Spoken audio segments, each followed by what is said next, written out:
आज एक साल बाद फिर से साइक्लोन ने भारत के तटीय क्षेत्र को, विशेष करके पूर्वी क्षेत्र को प्रभावित किया और उसमें भी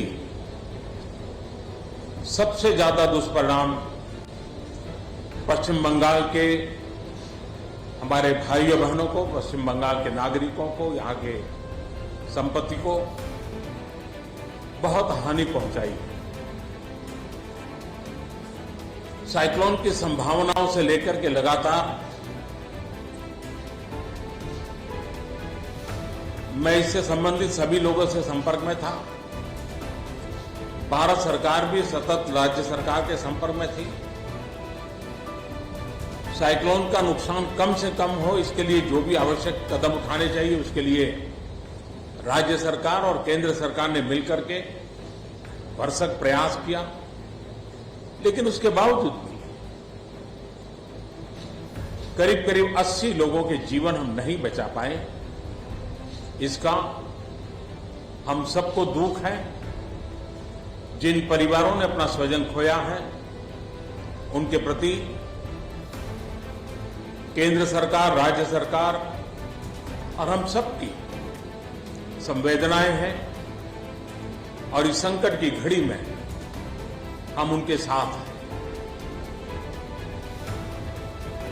संपत्ति का भी नुकसान काफी होता है, चाहे एग्रीकल्चर हो, चाहे पावर सेक्टर हो, चाहे टेलीकम्युनिकेशन हो, चाहे घरों का उजड़ जाना हो, अनेक प्रकार का, चाहे वो इंफ्रास्ट्रक्चर का हो, चाहे व्यापार जगत से लोग जुड़े हुए हो, चाहे खेती क्षेत्र से जुड़े हुए, हर किसी को नुकसान होता है। आज मैंने हवाई निरीक्षण करके बारीकी से इस प्रभावग्रस्त विस्तार को मुख्यमंत्री जी के साथ, गवर्नर श्री के साथ दौरा करके उसको देखा है। अभी राज्य सरकार ने और मुख्यमंत्री जी ने विस्तार से मेरे सामने जो भी प्राथमिक आकलन है उसका ब्यौरा दिया है।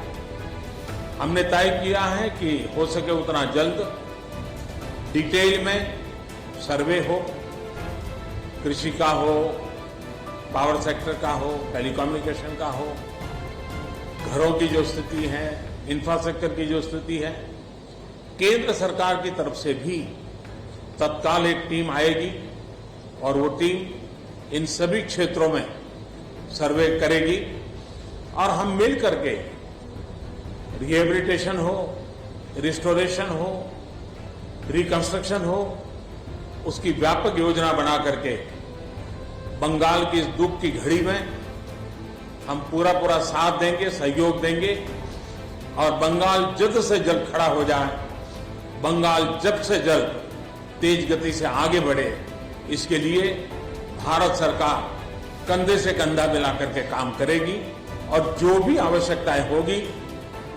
उन आवश्यकताओं को पूर्ण करने के लिए भारत सरकार के जो भी नीति नियम है उसका पूरी तरह उपयोग करते हुए पश्चिम बंगाल की मदद में हम खड़े रहेंगे। अभी तत्काल जो इस संकट की घड़ी में राज्य सरकार को कठिनाई न हो, इसके लिए एक एडवांस असिस्टेंस के रूप में 1000 करोड़ रुपया भारत सरकार की तरफ से व्यवस्था की जाएगी। साथ साथ जिन परिवारों ने अपने स्वजन खोए हैं उन परिवारों को प्रधानमंत्री राहत कोष से 2 लाख रुपया और जिन लोगों को इंजरी हुई है उनको 50,000 रुपये तक की सहायता देने का भी हम प्रधानमंत्री राहत कोष से करेंगे। पूरी दुनिया एक संकट से जूझ रही है। भारत भी लगातार कोरोना वायरस के खिलाफ लड़ाई लड़ रहा है। कोरोना वायरस की लड़ाई में जीतने का मंत्र और साइक्लोन में जीतने का मंत्र दोनों पूरी तरह एक दूसरे के ऑपोजिट है। कोरोना वायरस से लड़ने का मंत्र है जो जहां है वहीं रहे, जरूरत नहीं हो तब तक घर से बाहर न निकले और जहां भी जाए 2 गज की दूरी बनाए रखे। लेकिन साइक्लोन का मंत्र है कि साइक्लोन आ रहा है, जल्दी से जल्दी सुरक्षित स्थल पर आप शिफ्ट कर जाइए, वहां पर पहुंचने का प्रयास कीजिए, अपना घर खाली कीजिए। यानी दोनों अलग अलग प्रकार की लड़ाइयां एक साथ पश्चिम बंगाल को लड़नी पड़ी है, लेकिन उसके बावजूद भी ममता जी के नेतृत्व में राज्य सरकार ने भरसक प्रयास किया है। भारत सरकार ने भी लगातार उनके साथ रह करके इस संकट की घड़ी में जो भी आवश्यक, जो एडवांस में करने योग्य था, जो उसी समय करने का योग्य था और जो आगे दिनों के करने की आवश्यकता है, उसको भी पूरा करने का हम प्रयास करेंगे। आज समग्र देश को जिनके लिए गौरव है, ऐसे राजा राममोहन राय जी की जन्म जयंती और उस समय मेरा पश्चिम बंगाल की इस पवित्र धरती पर होना मेरे मन को छूने वाली बात होती है।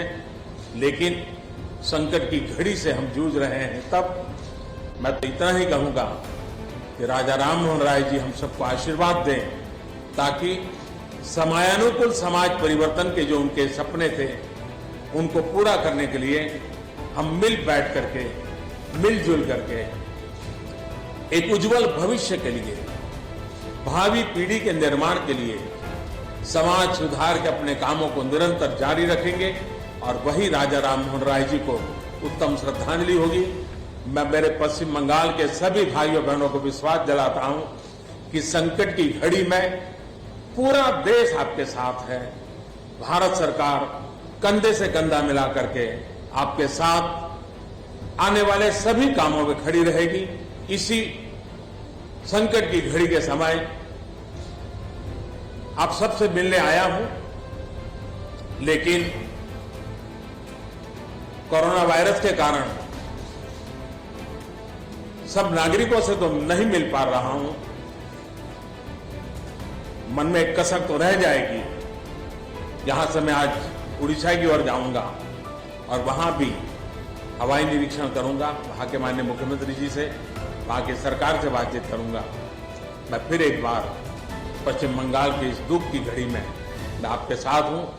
जल्द से जल्द आप इस संकट से बाहर निकले, इसके लिए मैं पूरी तरह आपके साथ रहूंगा। बहुत बहुत धन्यवाद।